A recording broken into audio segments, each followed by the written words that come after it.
Good evening সকলকেই। যাই হোক, নতুন একটা ব্র্যান্ড নিয়ে এসেছি, কাপ সিরাপ নিয়ে এসেছি, যার নাম অ্যাসকোরেল জুনিয়র। হয়তো অনেকের বাড়িতে এই কাপ সিরাপটি রয়েছে বা অনেকে বাচ্চাকে খাইয়েছেন। তাই কেন কাজে লাগে এবং কী রয়েছে এতে সবই বলবো। খুব শর্ট করেই বলে দিচ্ছি। যখন দেখবেন বাচ্চা শুকনো কাশছে, অর্থাৎ কাশছে বাট বুক থেকে বা গলা থেকে কোনো কাপ বেরোচ্ছে না, এবং কাশতে কাশতে দেখবেন বাচ্চার গলা জ্বালা জ্বালা ভাব হয়ে গেছে, সেই ক্ষেত্রে অ্যাসকোরেল জুনিয়র ভালো কাজ করছে। এতে রয়েছে ডেক্সামেথাসোন রয়েছে, ফেনাইলেক্সিন রয়েছে এবং ক্লোরোফেনিমাইলেট রয়েছে।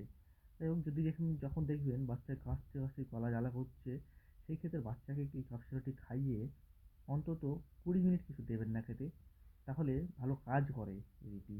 আর অবশ্যই ডাক্তারের পরামর্শ ছাড়া কোনো কাপ সিরাপ বা কোনো ওষুধ খাওয়াবেন না।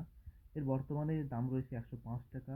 এটি গ্লেনমার্ক নামে একটি কোম্পানি রয়েছে যেটি তৈরি করে। যদি আমার এই ভিডিওগুলো ভালো লাগে, অবশ্যই আপনারা সাপোর্ট করবেন, একটু সাবস্ক্রাইব করে দেবেন, পারলে এই চ্যানেলটি শেয়ার করে দেবেন। ধন্যবাদ।